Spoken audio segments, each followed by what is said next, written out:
So tonight we have the fifth lesson of my God answering 25 questions and 25 plus, because as Jews, we can never limit ourselves in questions.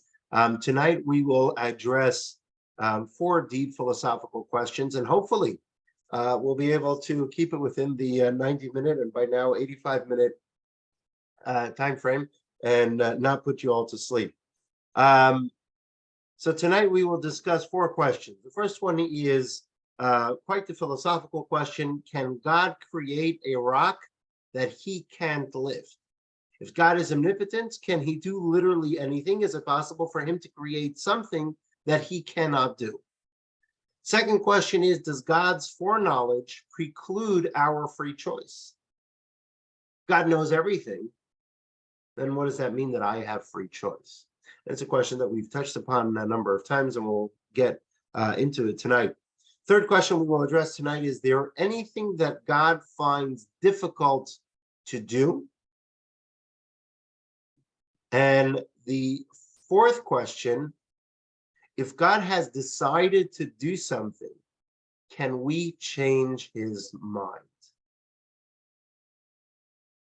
And these are questions in various forms that I get regularly. And so I'm excited for tonight's class. Obviously, there are four in-depth philosophical topics. It's kind of hard to cover them in 85 minutes, but we will do our best to at least give an overview of these topics. And you're welcome to stick around with question and answers at the end.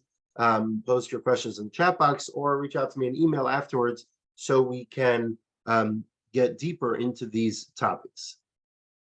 So the first question we will address tonight, we will begin with, jump right into philosophy. Can God create a rock that he can't lift? This is a philosophical paradox that has many, many different versions, but really you can sum them up in two general categories. The first one is creation related, and the second category is God related. And what do we mean by that? Creation related is, can God, if God can do everything, can God cause a person to go north and south at the same time simultaneously? If God can do anything, can he do that? Can God create the reality? Can God make that 2 + 2 should be 5? Can God fit an elephant through the eye of a needle? God can do anything. Right? These are all kind of philosophical paradoxes that are within the realm of creation. Can God do the impossible? And the second set of examples are God related. For example, can God limit himself and still be infinite? Can God create something, a rock, in the term of the way we posed the question in the beginning? Can God create a rock that he can't lift? Can God replicate himself and yet still be one?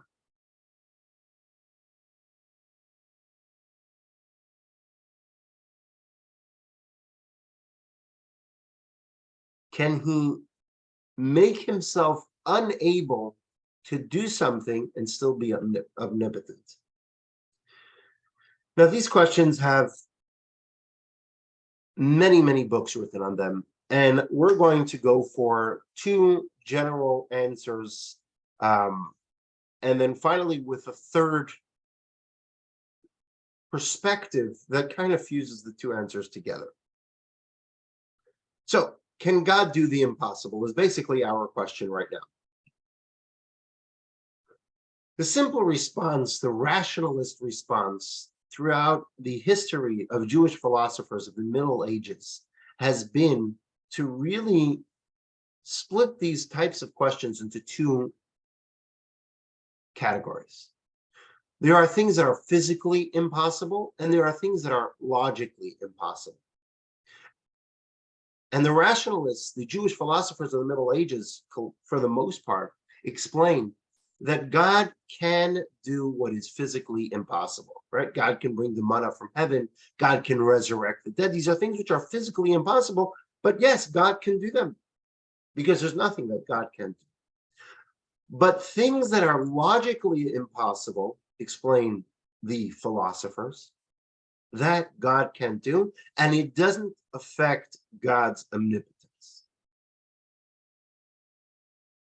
God can't make 2 plus 2 to equal 5. God can't make that a person is riding a horse and not riding a horse at the same time. An elephant cannot climb through the eye of the needle unless the eye of the needle grows or the elephant shrinks.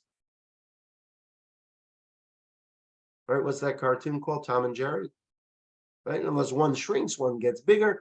It's not possible. The elephant, it won't happen. God can only do, say the philosophers, what is physically impossible, but not what is logically impossible. And that is not a limitation on God's omnipotence to say that. Let's have a look at text 1 on page 142 in the words of Maimonides in his Guide for the Perplexed, perhaps the most famous Jewish philosophical work, or work of Jewish philosophy. Text 1. The inability to accomplish something that is beyond one's sphere does not constitute imperfection. We would not call someone weak if they were unable to lift 1,000 talents. Talent is a form of a weight.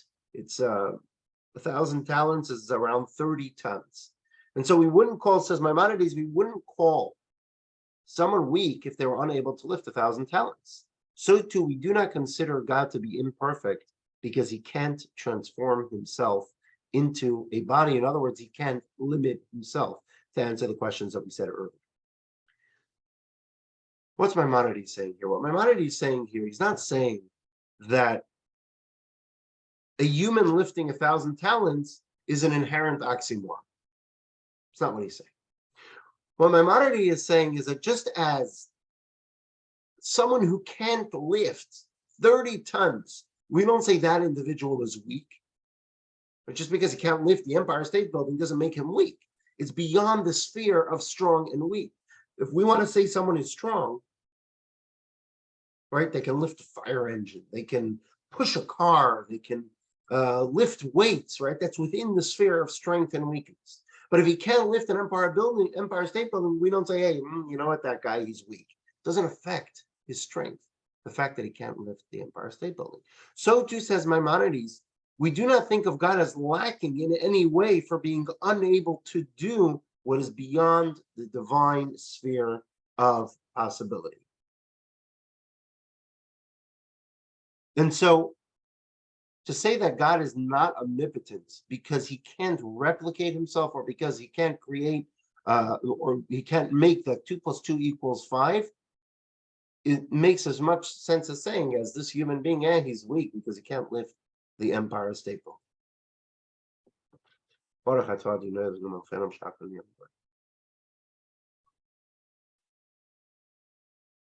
as I said, that's the really tip of the iceberg of the philosopher's view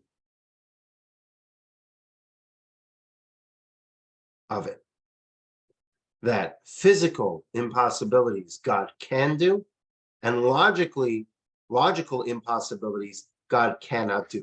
So to fit an elephant into a keyhole, while it is the size of an elephant, a standard elephant, and a standard keyhole, a standard the eye of a needle, that's impossible. Because it needs to have the space. But to have something which is logically impossible, but physically impossible, that manna should fall from heaven, or to have resurrection of the dead, or perhaps we can say the elephant in the keyhole, that probably goes into a physical impossibility, I guess. But either way, this is the idea that Maimonides explains. The mystics have a different perspective. Because the mystics see it very, very different. And that is, quite simply, we can't limit God to our natural perception. 2 plus 2 equals 4. Something going forward and backward at the same time. That's only illogical within our frame of reference, within our understanding of logic.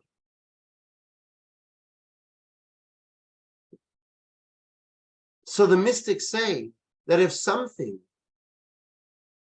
is outside of our frame of logic? And so, if so, it's not possible for God to do it. That's putting a very great limitation on God. That's saying God has to be able to fit within our limited logical understanding of things.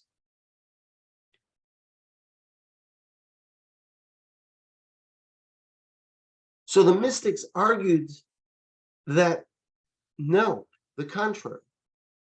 It's possible for God to do everything. There isn't something that God cannot do, whether it's illogical, whether it's logically impossible or physically impossible, it makes no difference. It's possible for God to do it.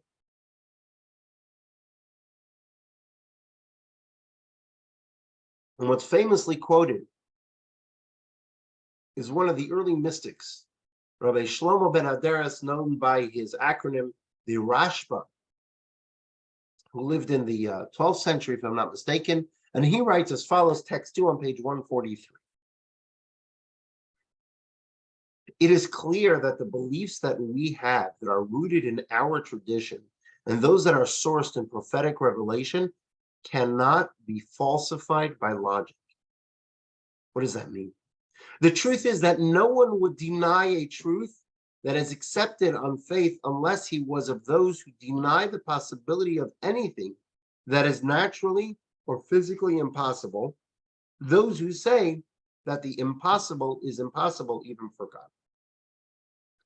It is as if they assert that nothing transcends their own logic, but the truth is that the transcendent God oversees natural law. He can and does change it on occasion, for he is its master to persevere it, to preserve it, or to change it. So the mystics argue that God is the one who created human logic. God is the architect of human logic. And as such, God is a creator of its limitations, not its preserves. And so the rationalist says that it's impossible for God to make a rock that he can't lift. And the mystic says that God is not limited by the limitations of human logic. And therefore, God can do not only what is impossible, God can do what is unthinkable.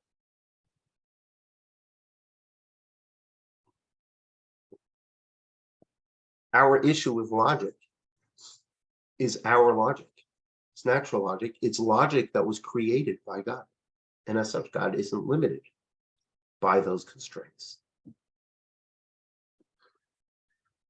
The Hasidic masters take an interesting approach. Generally speaking, they take the mystics approach. That just because something is impossible for a finite mind, for a finite human to conceive, that doesn't make it impossible for God to do it. But on the other hand, the Hasidic masters tell us that the rationalist approach is correct as well.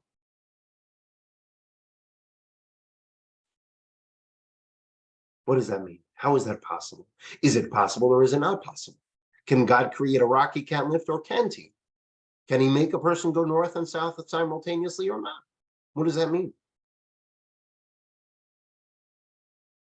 So the Hasidic masters explain that God created a universe that operates following a certain set of rules in a logical manner.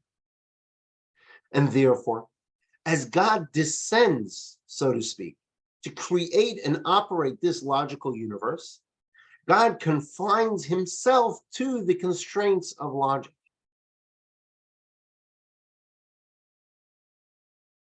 When God is in this self-imposed restraint, then the philosophers are correct to say that God can't make a rock that he can't lift. But again, that's just a self-imposed constraint. Is he truthfully limited to that? No. He can do whatever he wants. But within that framework that he created and he chose to self-impose, he can't. Text 3, page 144. All the rules of logic were created by God.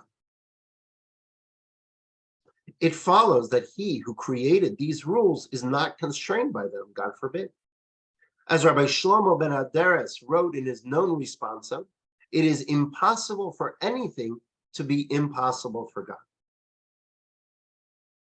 When certain Jewish philosophers claim that some impossibilities are impossible even for God, they were referring to God as he chooses to confine himself to the rules of logic.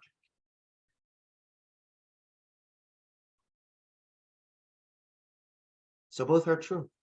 God inherently is unrestrained, but God can choose to restrain himself. And therefore, understandably, whenever God chooses, he can go back, straight back to a state of unrestraint, to the transcendent state. He can revert to the transcendent state and create anything that is mathematically, that is logically impossible. In this transcendental state, the Rashba is correct, Rabbi Shlomo ben Haderes, in saying that God can do anything, even if it is beyond the realm of possibility.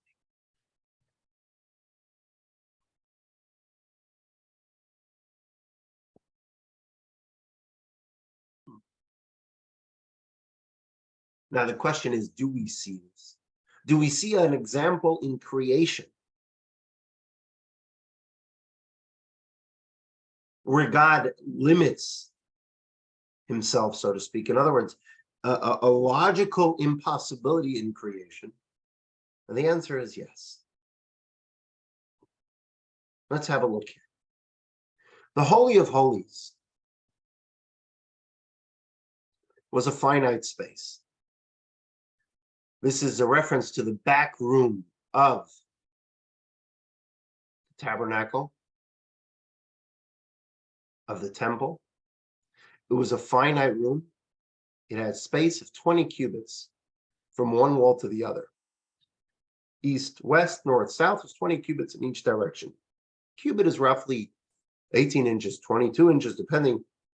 But let's say for the sake of the discussion here, we're talking 40 feet, right? So the room within which the ark, the one which Indiana Jones is looking for, the room which the ark was in the temple was 40 feet by 40 feet.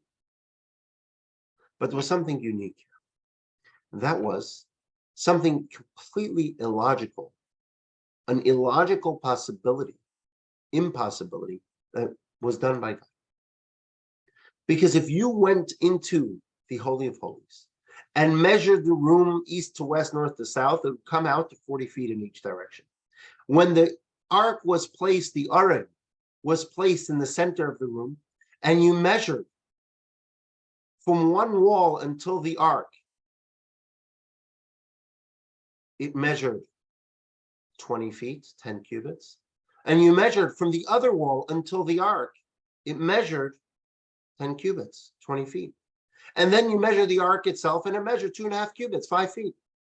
It was as if the ark was there and it wasn't there. It measured, it was tangible, you felt it, you could have lifted it. It was an actual ark that was 5 feet. But it was as if the width was non-existent, because when you measured from one wall till the ark and from the other wall until the ark, it measured 10 cubits and 10 cubits. And you measured across, it was 20 cubits. But then you had this box in the middle that took up 5 feet. It was as if the box was there and it wasn't there. It was a logical impossibility. But it occurred. It occurred in the temple. So the ark demonstrates how, if God chooses to, God can defy even that which is logically impossible. It took up space, and it didn't take up space simultaneously.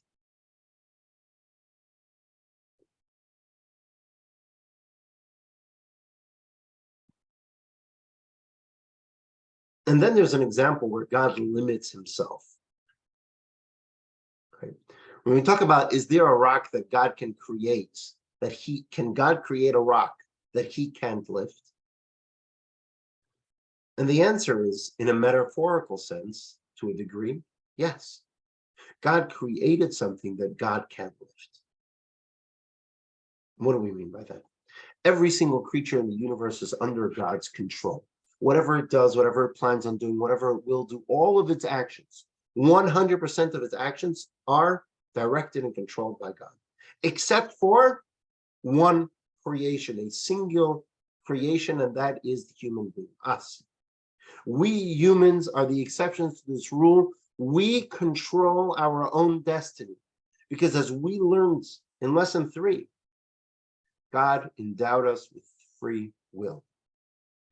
So God chose to create us humans, and we have the ability to defy God, to defy the will of God. So God chose to make himself powerless and incapable of controlling us. In other words, he created a rock that he can't lift, that he can't elevate, that he can't make do its will, because that's what God created too. That's what God did by creating human beings. So, in short, God created you, but God can't lift you. Only you can lift yourself.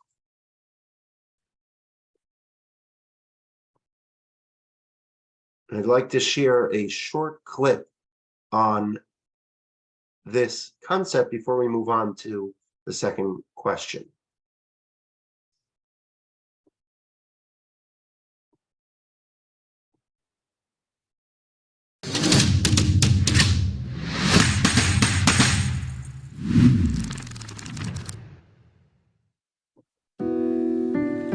(1956), Rosh Hashanah, the Tashlich ceremony, where we cast away the burdensome sins of the past year, is performed beside a body of water.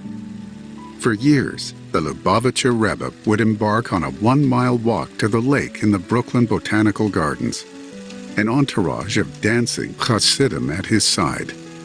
But this year, there is an autumn downpour. The Brooklyn streets are empty. Undeterred, the Rebbe walks into the storm. The march goes on. The Hasidim arrive at the park, only to find the gates closed and locked. After all, who would visit the gardens in the midst of the rainstorm? Swiftly, the Rebbe begins to scale the 8-foot metal barricade. He reaches the top, leans over, and descends on the other side. And then he beckons to the drenched Hasidim, as if to say, "Join me."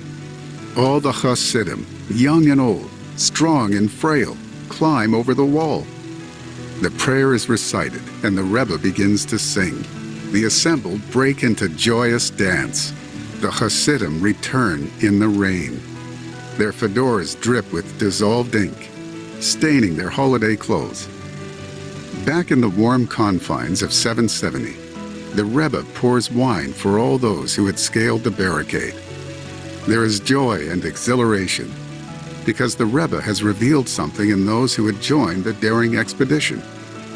No wall can stand between a Jew and their desire to become close to God. No barricade is unscalable. You will never know the things you are capable of, the limitless nature of your soul, until you begin to climb. Because in every mortal body beats an immortal piece of God. You are as limitless as the God who resides within you.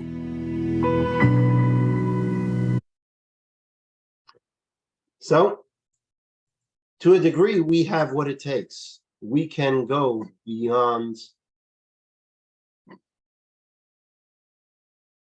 We can go beyond the natural order of things. So the short answer, just to quickly recap, can God create a rock that he can lift?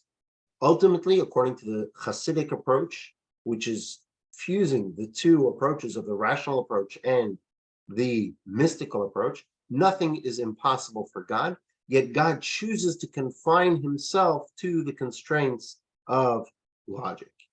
And I guess the key point, perhaps, that we take away that's not so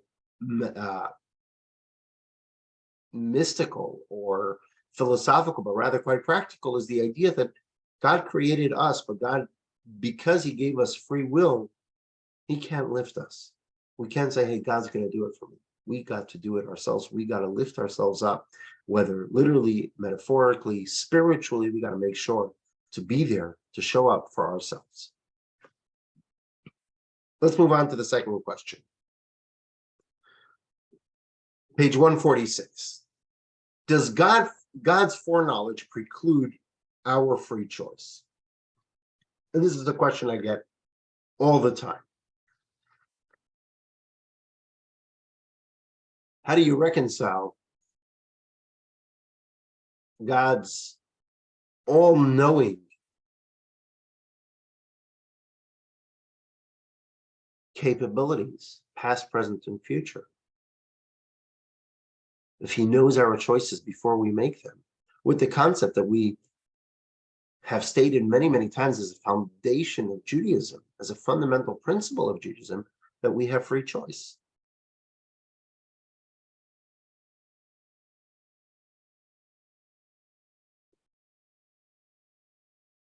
And this idea of free choice, and where we see it such a foundation, is in the Torah, the book of Deuteronomy, text 4 on page 146.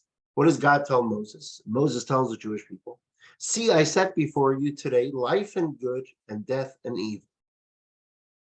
I call today upon the heaven and the earth to serve as witnesses that I have informed you. I have set before you life and death, the blessing and the curse. Choose life. God is telling us it's up to us. There's life and death. There's good and evil. But I'm telling you to choose life, choose good. But it's up to you. You can choose whatever you want. You can choose to do good. You can choose to do evil. And it's a true choice. So how does that work with God being all-knowing? Once again, this is a vast philosophical topic that's discussed by many, many sages and philosophers and mystics throughout the ages, but we will address an approach that seems to be quite simple. And we'll begin with quite a straightforward text on page 147, text 5.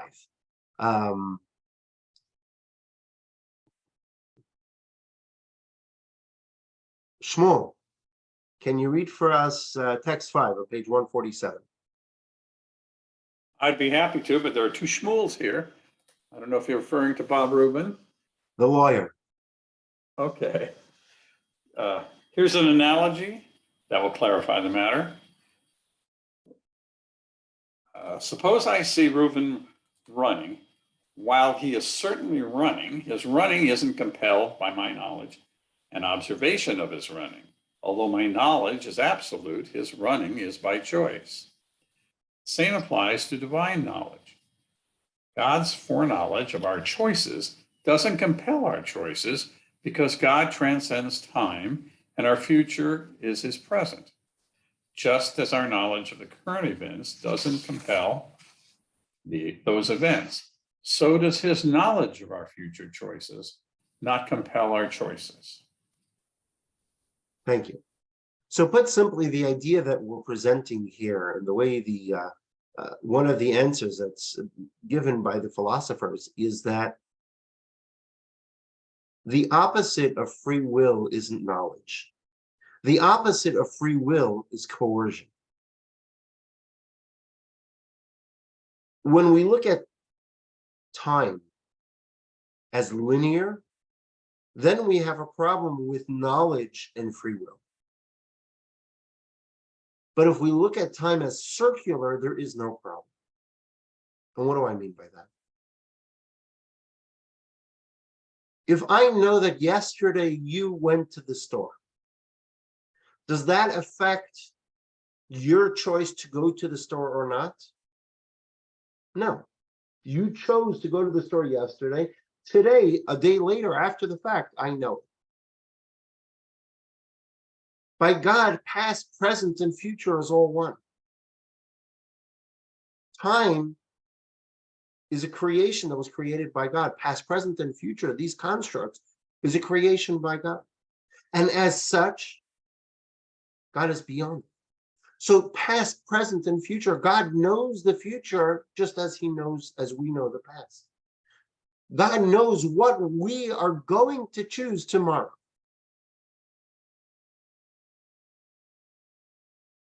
Does that mean I'm compelled to choose that? No. That's my free choice. To a degree, it's something we can't wrap our head around it, but 2 + 2 does equal 4. To us, time is linear, and as such, it doesn't compute. So knowledge of a choice doesn't compel the choice.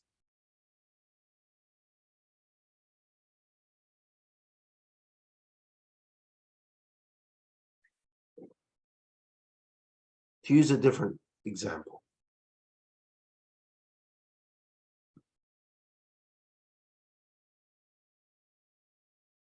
were there to be a time machine, and you went into the time machine, and you arrived 3 years later, and you look back and you see the choices you've made those prior 3 years,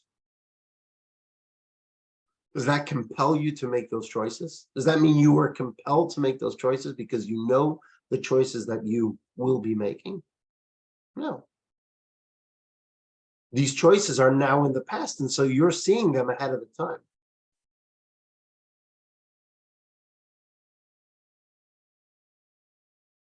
And so this idea of foreknowledge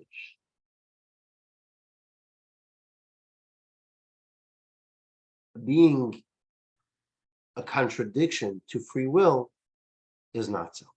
If we would say that God coerced a person to do something, then that would be a contradiction, but not that God knows it. Just quickly to address, someone asked in the chat box, where do we see that God knows the future? There's a number of verses that mention that idea, but just to quickly, in Isaiah chapter 41, it says that God sees all the generations in advance. In Isaiah 46, the verse tells us that God knows at the beginning what will be at the end, and many verses that say this idea that God knows the future, exactly what will take place in the future. The Ethics of Our Fathers, it phrases it quite clearly that everything is seen in advance, that God sees the entire future. So it's mentioned prolifically throughout Jewish literature in Torah and in the Mishnaic writings of the sages. And so this idea is quite straightforward.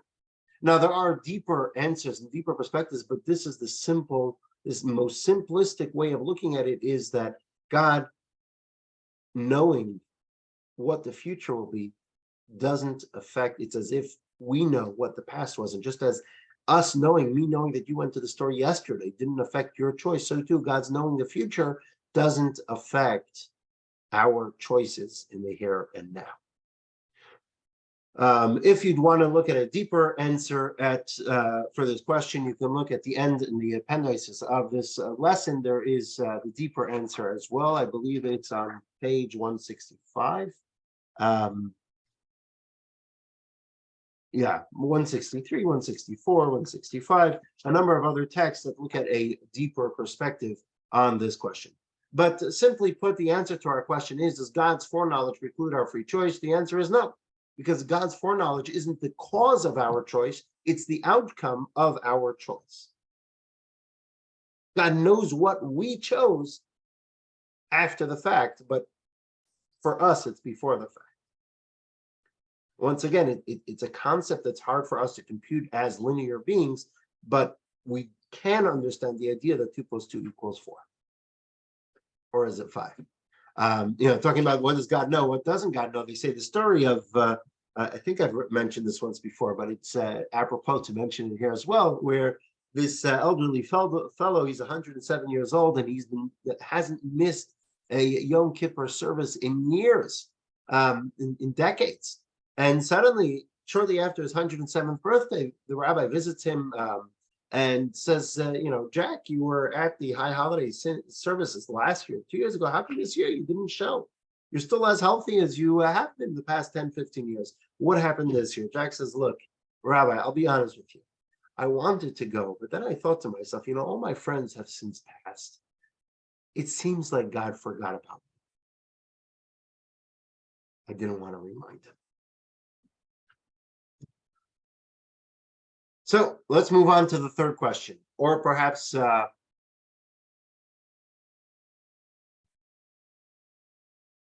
question number 3. Is there anything that God finds difficult to do?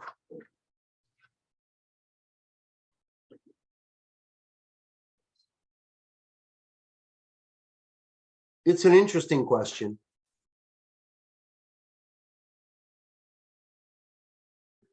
And perhaps you may say, what? The simple answer is, of course not. If God can do anything, right? And as we said earlier, God can even create a rock that he can't lift. God can make a person go north and south at the same time, according to the Hasidic approach and the mystics approach. Then what does it mean difficult?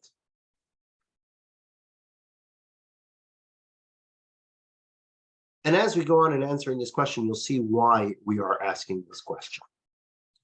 See, because the Torah answers this question right at the beginning of the Torah. What's the opening verses of the Torah? The opening verses of the Torah, right, is God said there should be light, and there was light. God said there should be this, and there was this. God said there should be that, and there was that. It was all about saying. It's a bunch of sayings. It's a bunch of speaking. It's almost like God was going through some sort of a talk therapy session. God had to let it all out. Well, what's with all this talking?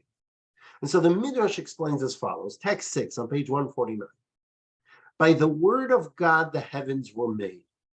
Rabbi Yehuda Bar Simon said, God created his world without toil or exertion. Rather, there was the word of God, and already the heavens were made. Limited beings have things they can do, have things that they can't do. And then there's that middle ground, things which are difficult to do. They're not easy, but they're not impossible. Right? Brings to mind the serenity prayer. How does it go? Right? God grant me the strength to change the things that I could change, the knowledge to accept the things I can change, and the courage to know the difference, or something like that. Either way, the idea is over here that for God, who's infinite and omnipotent, the concept of impossible, the concept of difficult does not exist. There's no such thing of something which is too challenging or too difficult than to say that it's too much for God. Which is why this explains, when it comes to the day of rest, Shabbos, a question that I get often is like, why can I flip the light switch? I'm not exerting any work, right? It's not work.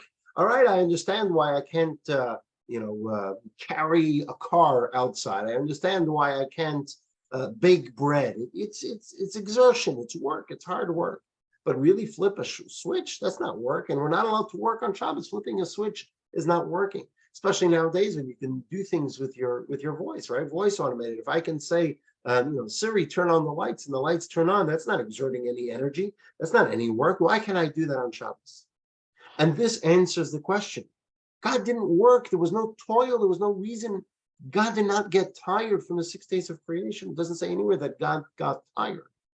It says God rested from what he had done the first 7 days. Rested just means he stopped doing what he was doing. It wasn't exerting any energy. It had absolutely nothing to do with energy. And so when we rest on Shabbos, it's meant to imitate God's rest. And God's rest has nothing to do with exertion. It has to do with these 39 general categories with many more subcategories of things that we're not allowed to do on Shabbos, regardless of whether it exerts energy or not. Because for God, there's no such thing as exerting energy. There's no such thing as difficult. There's no such thing as impossible or challenging. God said it, and the whole world came into existence. God said and light came into existence. It just showed up. I guess that's, parenthetically, that's probably why we can't use Siri. God said and things came into existence, so we're not allowed to say for things to come into existence. All right, I'm not sure about that. I'm not going to go ahead and make that association. No, we're not allowed to tell Siri what to do, but I don't know if that's the reason. Either way, so the simple answer is there anything which is too difficult for God? And the answer is a resounding no, obviously not. But yes, there is. There is a caveat, there is something which, to a degree, is really the theme of many answers of this course that we had. The answer was no, but, or yes, but. So over here, the answer is there anything too difficult? No. But we do find in a number of areas where the Torah itself tells us that something was difficult for God. The sages use the term difficult in relation to something that God does. And specifically in two areas. What are those two areas? Let's have a look. Text 7a, page 150. Rabba Bar Chana says that Rabbi Yochanan says it is as difficult for God to match a couple together as was the splitting of the Red Sea. So right here, from the get-go, the Talmud, we have two examples of things that the Talmud is terming difficult for God. The splitting of the Red Sea. And we're using that as an example as making a match, bringing a couple together. These things are difficult, as termed by the sages, for God.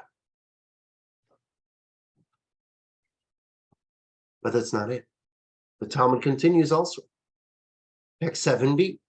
Providing a person's livelihood is as difficult for God as the splitting of the Red Sea. For it says, he provides food to all flesh, and nearby is the verse, to him who divided the Red Sea into parts. And so this juxtaposition of these two concepts together, says that in the Talmud, means that one is as difficult as the other. And so splitting of the sea seems to be the archetypical concept of something which was difficult for God to perform, following which we say matchmaking and providing sustenance are like splitting of the sea in their difficulty. But I don't understand. How can we say something is difficult if we just finished saying that nothing's impossible? And if we're saying things are difficult, why specifically these actions? I mean, matchmaking can be tough, granted. And providing sustenance, of course, can also be tough. But what's something about these concepts that the Talmudic sages are saying are difficult for God, like the splitting of the sea? Why is matchmaking or providing sustenance like the splitting of the sea? And what does it mean when we say they're difficult? This isn't a question that we're coming up with. This is a question that's addressed in the Zohar, the foundational book of Kabbalah, the first printed work on Kabbalah. In the Zohar addresses this question. Let's have a look in text 8 on page 152. Heather, can you read for us text 8 on page 152? Page 8. When God wishes to do something, all before him is as naught, and nothing can stand in his way. Yet you say that the splitting of the sea was difficult? When God desired to split the sea for the Jewish people, Rahav, the archangel of Egypt, protested before Hashem, Master of the universe, why do you exact justice upon the Egyptians, but split the sea for the Jews? They are all guilty before you. They both serve idols. They have both committed sexual wrongs. They have both committed murder. Aren't your ways just and true? At that moment, it was difficult for Hashem to override his sense of justice. Thank you. So what's the Zohar telling us? What the Zohar telling us is the following concept. God interacts with our world in two modes. The first mode is Midas Hadin, the attribute of justice, judgment. That's how God interacts with this world.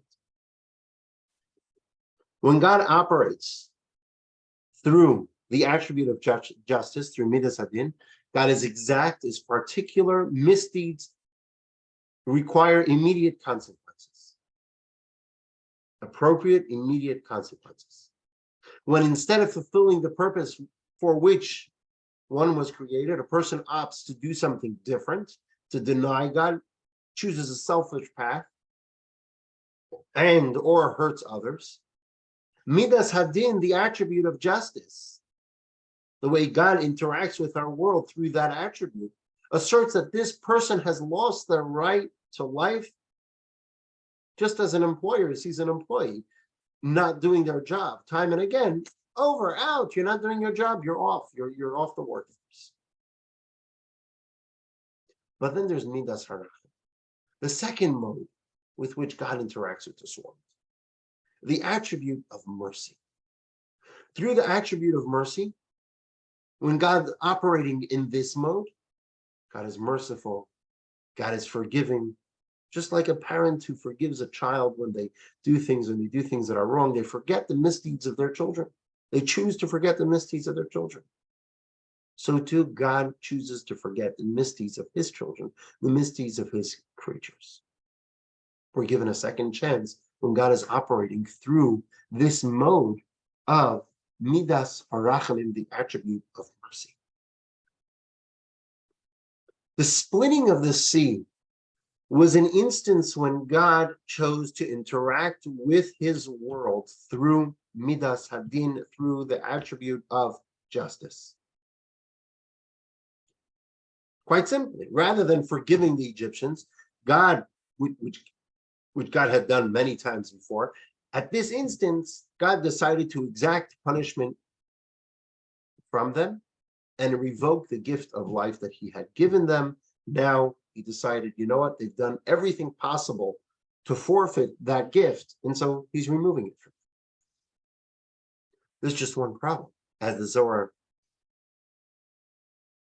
put forth.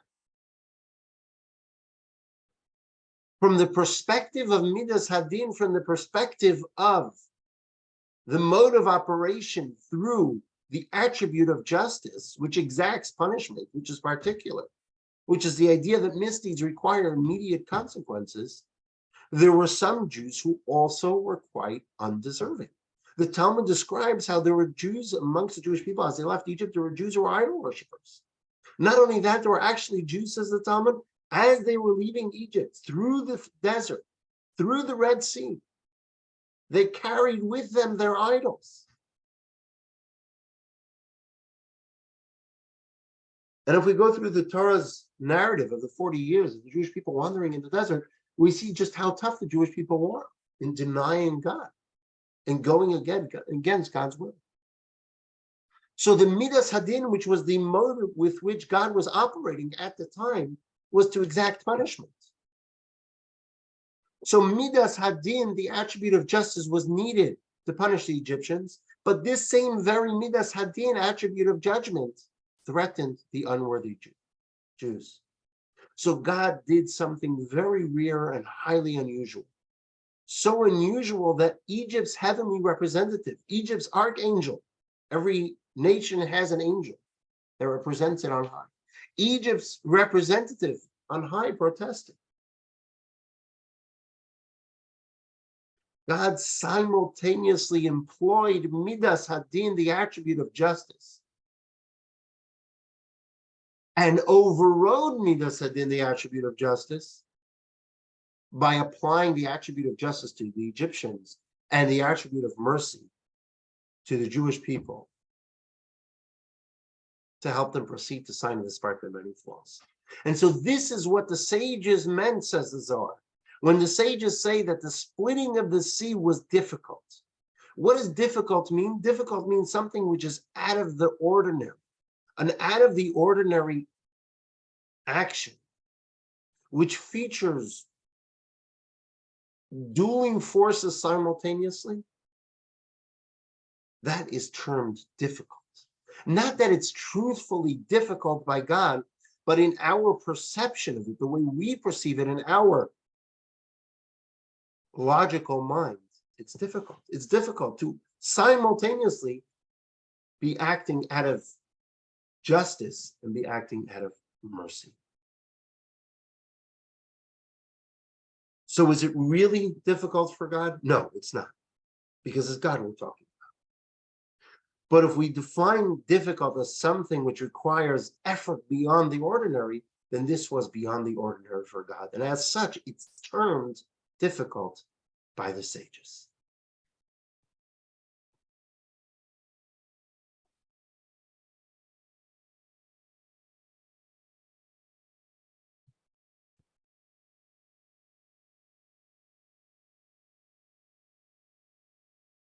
But as usual, Hasidic thought doesn't leave it at that.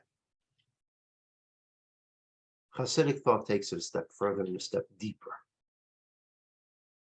to this concept of dueling but coexisting forces that were required by the splitting of the Red Sea.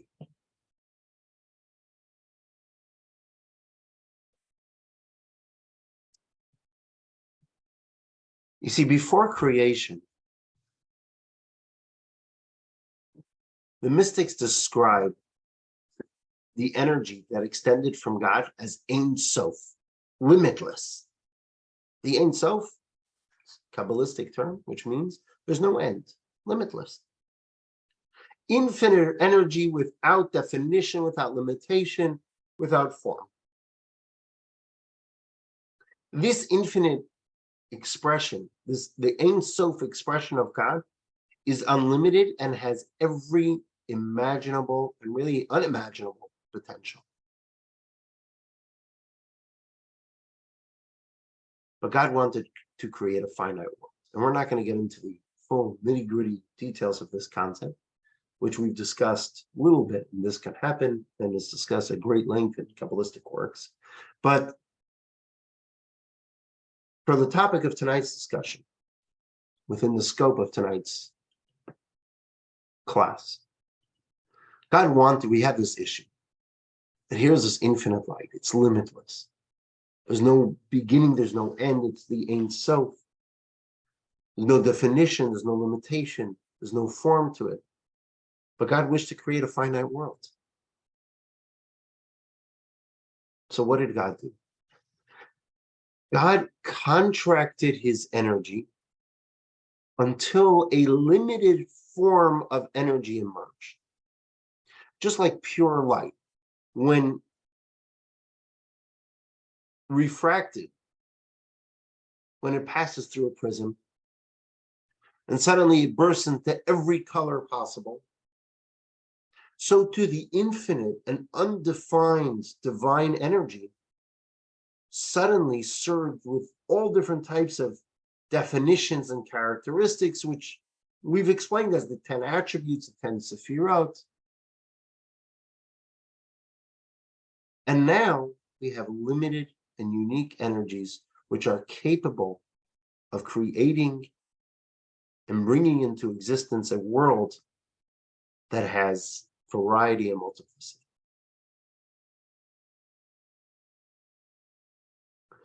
Now, normally, God works through this finite energy to create and sustain the world.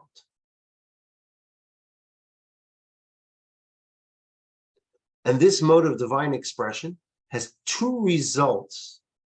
Well, it has many results, but has two results which are relevant to this discussion.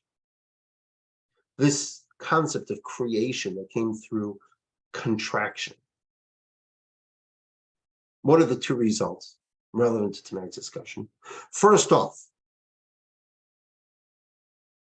there's the creation of the laws of nature, which are seemingly immutable. It's the epitome, the definition of limitation, are suddenly created and maintained. And secondly, God's presence is concealed behind the veil of nature that God himself created. So we have the laws of nature that are maintained, and we have this idea that God is concealed behind the veil of the laws of nature that God created. What we have at the splitting of the Red Sea is that both of these points were overridden. First off, the laws of nature were suspended. The verse tells us that at the splitting of the Red Sea, literally, the riverbed became dry. It was dry land. It wasn't mushy sand that they walked through. It was dry land that they walked through miraculously, instantaneously. The water split and it was dry land. And the water stopped flowing.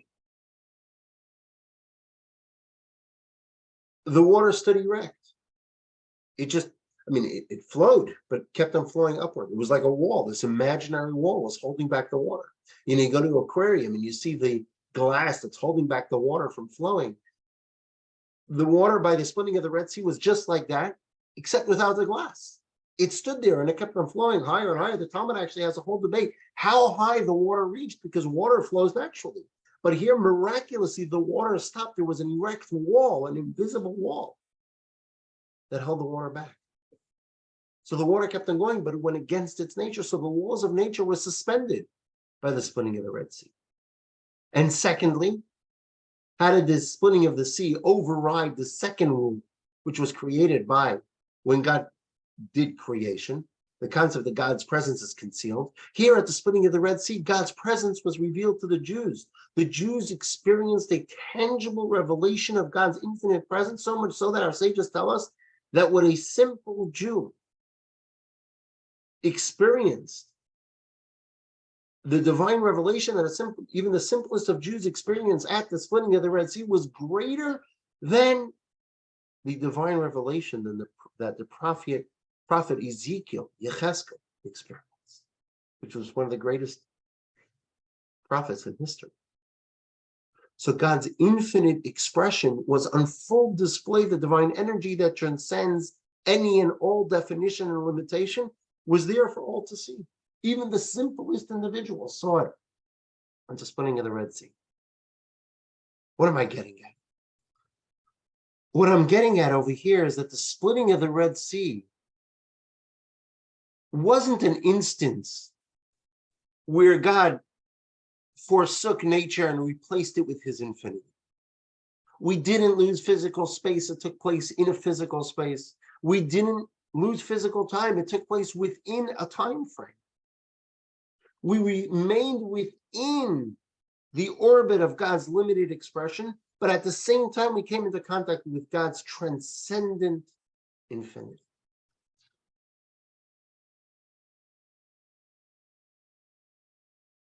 The same idea that we explained earlier.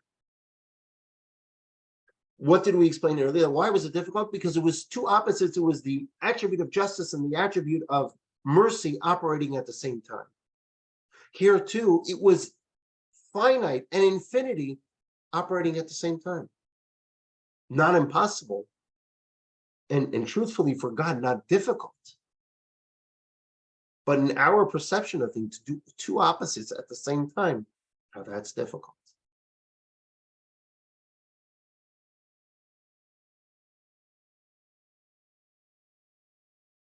Which brings to mind the story where these individuals were competing. They had to do a series of rigorous tests to reach the ultimate level to become a master sword operator. And so this individual comes, and it's the final test, and they have to, with their sword, they have to split a fly in half. So comes the first guy, he gets up, they let a fly loose right there in a little room. He takes a sword with one fell swoop. The fly lands perfectly in half on the floor. Second guy comes up, swish, swish, swish. It takes him a little bit longer, but again, the fly lands there, two perfect halves on the floor. Then comes Yankel. It's Jew. He comes up. They let the fly out. He takes a sword and he does this entire dance, swooshing back and forth and back and forth. And suddenly the fly finds a little crack in the wall and flies out of the room.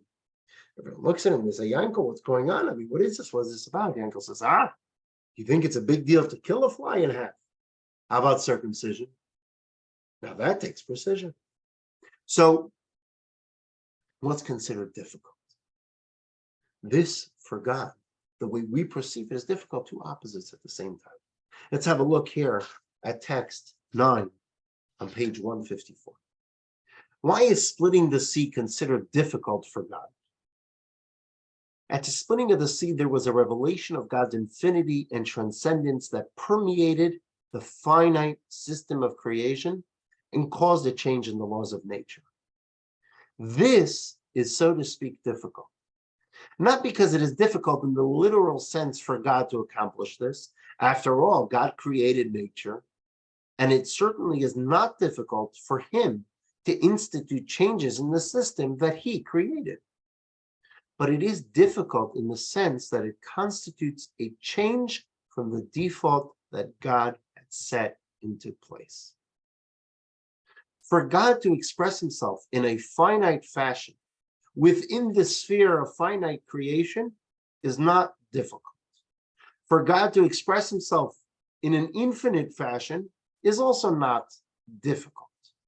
However, for God to express and reveal his infinite energy within the finite world, that is, so to speak, difficult. As explained at the splitting of the sea, there was a revelation of God's infinity and transcendence that permeated the finite system of creation to the point that the laws of nature were suspended and the sea transformed into dry land. Moreover, the entire concept of the event was the revelation of the infinite light of God that was patently revealed here in this world. And so here again, we have this definition of difficult that we said earlier is an out of the ordinary action which features dueling forces simultaneously. Now that we understand why we're terming splitting of the sea difficult, now we can understand why the sages also term marriage and livelihood as difficult. Now, we mentioned marriage first, and second livelihood, but we're first going to explain livelihood and then move on to marriage. What's livelihood? In the system that God set out, in the definitions and limitations of this world, there are rules. And according to the rules, our blessings are contingent on our worthiness. The problem is, it would be impossible to survive, at least for many people, if we were limited to this model, right? Imagine if our bank account balance and our ability to purchase provisions depended on our worthiness, right? Our week would look somewhat like this. Monday, right, we have enough money to purchase provisions because we're worthy. Tuesday, I got upset at a road rage incident. I'm going to fast today. Wednesday, Tuesday night, I was nice to my mother-in-law. So Wednesday, I have enough to buy a nice dinner. And comes Thursday, I got upset at my neighbor. And so I said something I shouldn't have, or I did something I shouldn't have. And so today I'm going to have to fast. Because if our blessings are dependent on our worthiness, that's how our weeks would look. If we think about our weeks throughout the ups and downs of our days or our weeks. So what does God do? To ensure continued provision of our sustenance, God breaks the normal pattern and infuses the world with his infinite expression as he transcends these limitations and definitions. And therefore, on this level, even the undeserving can receive the blessings. But they only materialize within the framework of our physical world.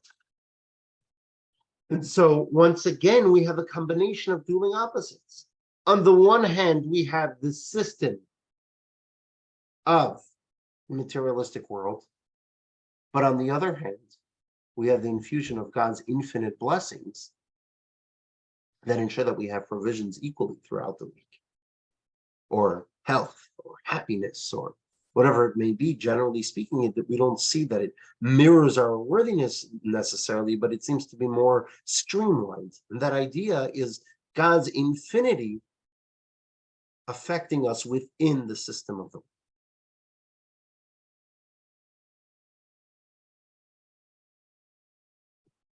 And this idea is within matchmaking as well.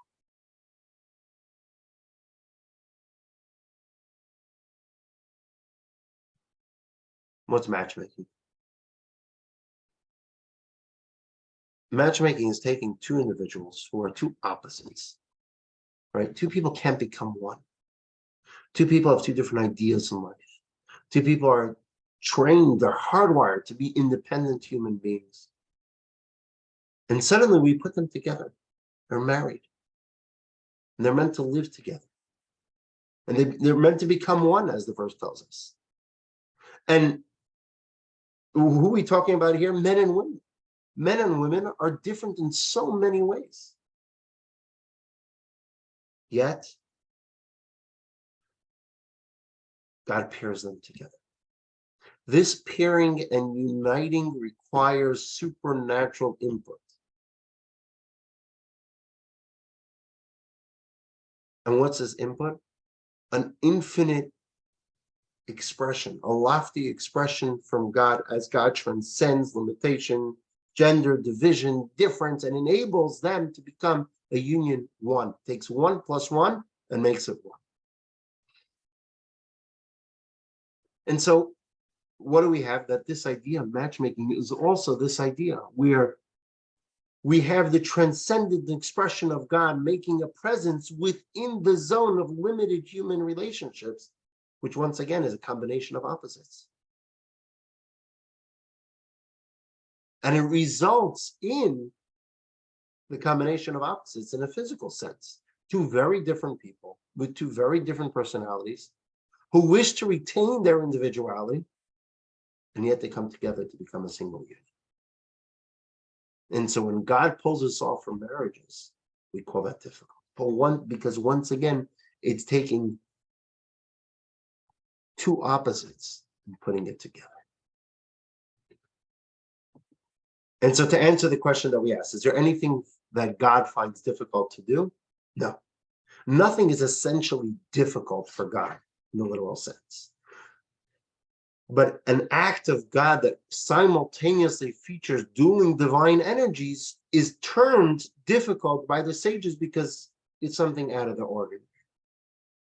But ultimately, there's nothing difficult for God.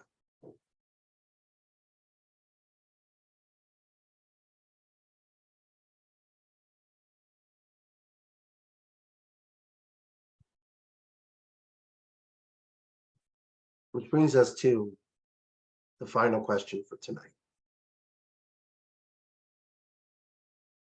Which I'll introduce with a joke, of course. You know, my grandmother was just here yesterday, so they say the story where two young boys were having a sleepover at the grandmother's house. And nighttime, when it comes time for their nightly prayers, one of the boys starts screaming at the top of his lungs, and he says, "Dear God, please, I pray for a new bicycle and a new PlayStation and a new this and a new that." And his brother turns to him and he says, "Jack, what's going on? Do you think God is hard of hearing?" So Jack says, no, God's not hard of hearing. Grandma is. If God has decided to do something, can we change his mind? Which really is the premise of prayer. What are we praying for? God has decided. God is all-knowing. God knows what's going to be. God knows, he knows everything. And if he knows everything, he also knows what he's going to do. And if he knows what he's going to do, what are we praying for? So we're not getting into the general discussion of prayer as its own discussion, which we've discussed many times in the past, and perhaps, not perhaps, so we'll definitely do it more in the future. But tonight we're discussing this specific idea. If God has decided to do something, can we change his mind? Right? If we have free choice,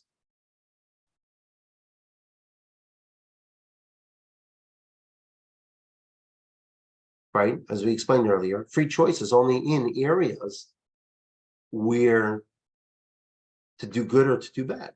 Or in the words of Maimonides, to be righteous like Moses, or to be wicked like Uriah, who was quite a wicked character. That's our free choice. But what happens to us is preordained by God. Can our prayers change what's supposed to happen to us? Can our prayers change a preordained event? Based on what we've learned in the past, this idea that God is timeless, this idea that past, present, and future is all the same to an all-knowing God, then is it possible for God to have a change of heart?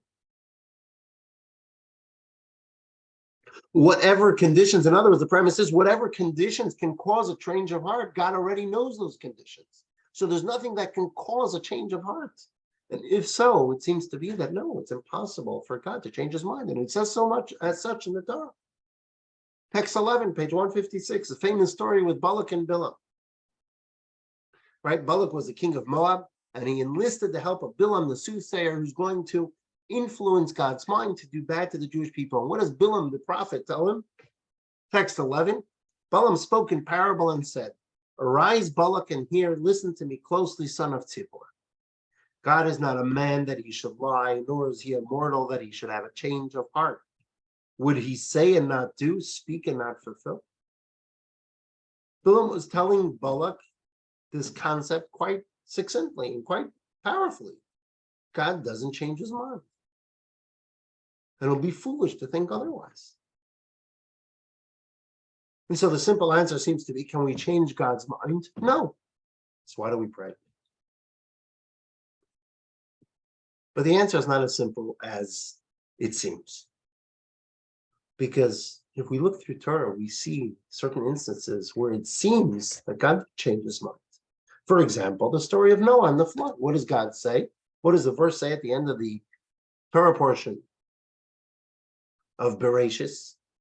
The first Torah portion of the Torah, towards the end, chapter 6, verse 5, 6, and 7. What does the verse tell us quite clearly? It's on page 157, text 12.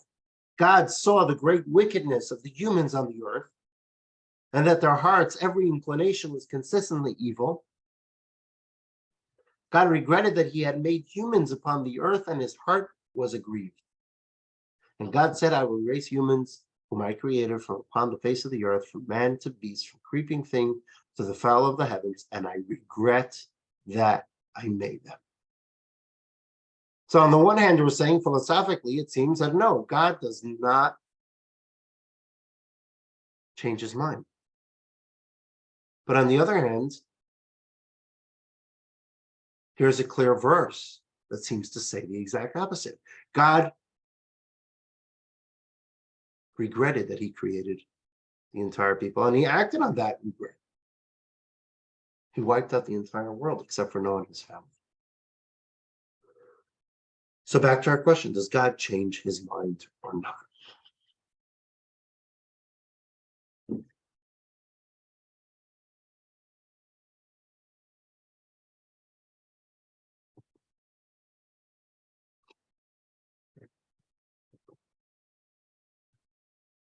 So let's take a step back. How does the Torah begin? The entire book of Genesis and the first half of the book of Exodus seems to be a straightforward storybook. The history of creation from Adam all the way until Abraham, and from Abraham till Moses, the Jewish people, all many, many beautiful stories. What does the word Torah mean? Directives, a book of directives. So were you to open the book of Torah not knowing the story of Torah, you'd expect to open a book of laws, a book of directives, to read like a law book. No stories, just simple, straightforward laws. So the entire book of Genesis, half of the book of Exodus, seems to be entirely out of line with what the name of the book itself seems to imply, what the book is speaking about. Laws. It should have started towards the beginning of the third Torah portion of Exodus, which tells us the first straightforward law, the law of the Jewish calendar. That's where the Torah should have begun. Why does the Torah begin with a book and a half of stories? And that is a question that Rashi, our favorite commentary, asks right there in the beginning of the Torah, chapter 1, verse 1 of the book of Genesis. Rashi quotes a midrash and asks this question. Text 13a. The Torah ought to have begun with the verse, "This month shall be to you," etc., which is the first mitzvah commanded to the people of Israel. Why does it begin with, "In the beginning God created the heavens and the earth"? Why is there such a long story? Right at the beginning, it should have began a book and a half later. Says Rashi, quoting the Midrash, the strength of his works he related to his people to give them the inheritance of the nations. If the nations of the world will say to Israel, will say to the Jewish people, "You are thieves for having conquered the lands of the seven nations, the land of Israel," Israel will reply, "The entire world is God's. He created it and granted it to whomever he desired. It was his will to give it to the seven nations, and it was his will to take it from them and give it to us." As an aside, Rashi seems to be sitting in our modern times, and the entire world says that we are occupiers. God forbid. It's God's land. And God decided to give it initially to whoever he wanted to, and then God decided to take it away from them and give it to the Jewish people. The land of Israel was ours because God decided to give it to us. And this is Rashi saying about the nations of the world calling the Jewish people occupiers 1,000 years ago. So this idea that Jews are occupiers in the land of Israel is not a new claim, it's an old claim, and we've already forewarned that claim. How? By an entire book and a half explaining that God created the world, he gave the land to whoever he wanted, and then he took it away from them and he gave it to us, the Jewish people. How is this relevant to our discussion? It's relevant as follows. When the verse tells us that God regretted something that he did, it doesn't mean regret in the literal sense, the way we regret things. When the verse tells us that God regrets something, it means that this is all part of God's plan.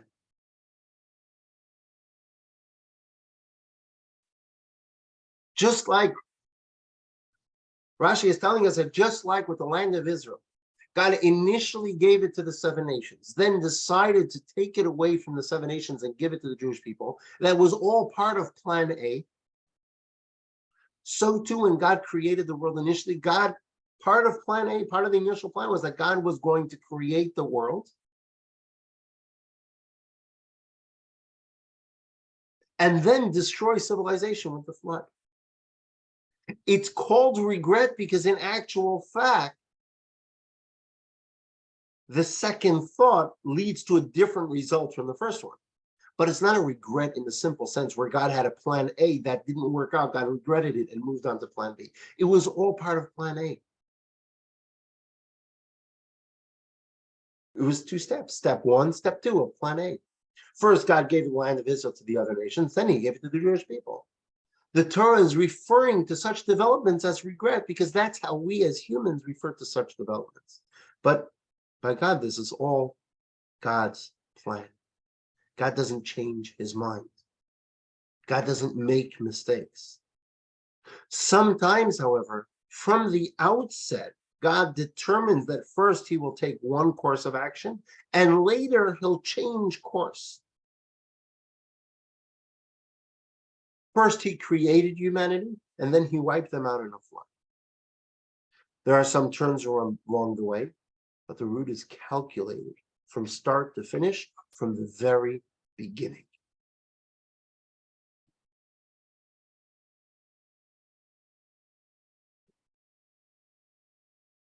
But the Torah is just referring to this development as regret, even though there was never a deviation from the original plan, because practically there was first one decision and subsequently another decision.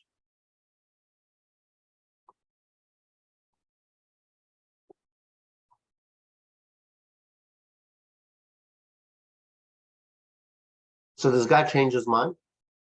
Seems like the answer is straightforward. No, he doesn't. When it sometimes says regret, it doesn't mean regret. It just means he took a different course of action, but that was the plan from the beginning. But there's more.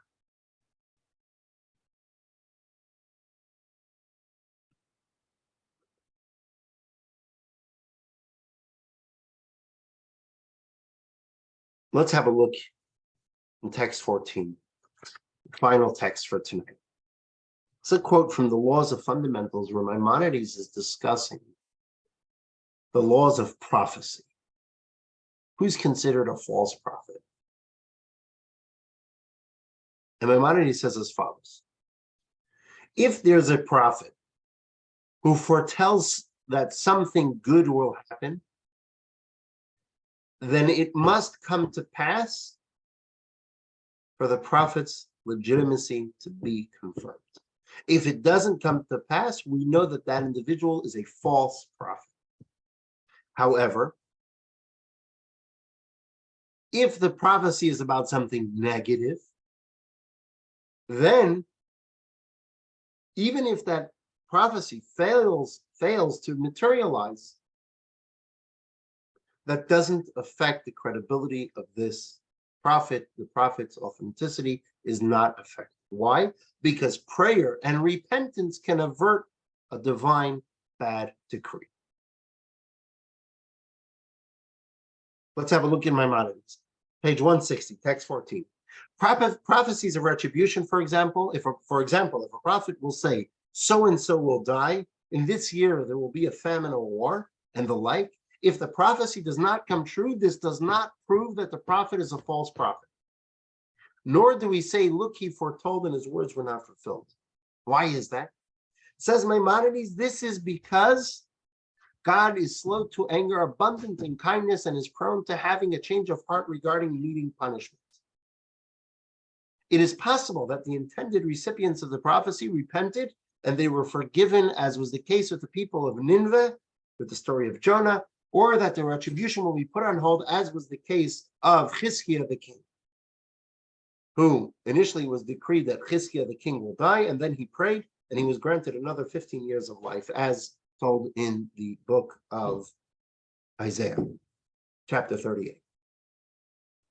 If, however, concludes Maimonides, a prophet foretold that good would come, and such will occur, and the good that was prophesied did not materialize, this is surely a false prophet, for any good that God decrees, even if the decree is provisional, will never be retracted.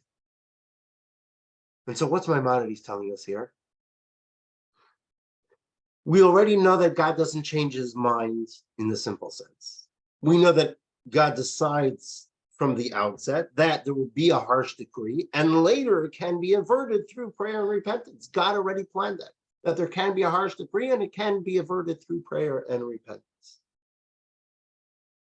But what we do see from Maimonides here is this fascinating idea that we don't use the same rationale to justify a positive prophecy that fails to come true. Which means that when God is determined to act with kindness and mercy, there is no mechanism that can be employed to change that.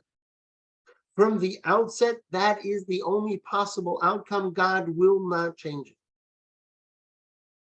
However, when God has a thought to act with justice, the attribute of justice, midas hadin, like we spoke earlier, included in the original thought is always the possibility of an override, the ability to change God's mind, so to speak, and bring about a kinder result.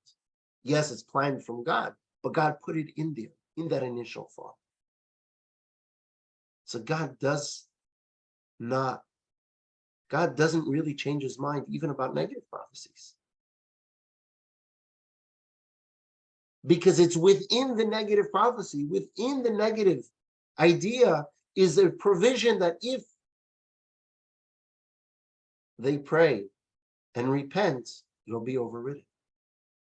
And so perhaps we can say that in reality, there's no negative prophecies. There's only strongly worded calls to action.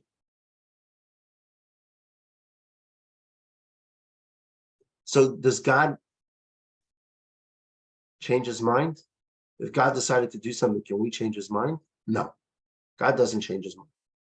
Sometimes, however, God determines from the outset that he'll change course. And so to us, it seems like he's changing mind. And that's why the Torah refers to it as regret. It's not regret the way we understand it. And there's always a possibility to change God's mind, so to speak, within this understanding from acting with justice, from acting these negative prophecies, it can always end up positive. And so ultimately, whenever we hear a negative prophecy or we have a negative understanding of something, it's not there for us to be sad or depressed about it, but rather it's a call to action, to repent, to pray, because God wants that outcome to be good. We'll conclude with the overview video, and then we will open for question and answer.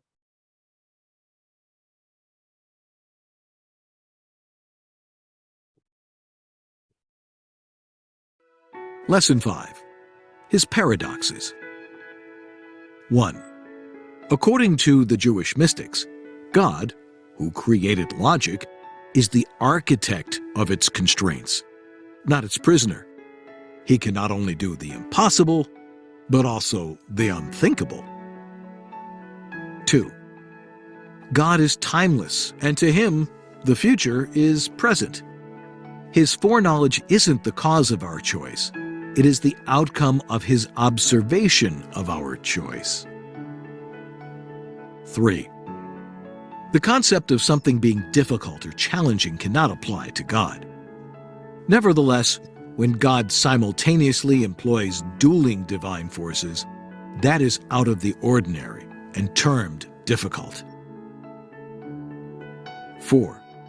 A timeless God who knows all that will transpire in the future can't have a change of heart. Sometimes, however, God determines from the outset that first he will take one course of action, and later he'll change course. 5. When God determines to act with kindness, no mechanism can change that. From the outset, that is the only possible outcome.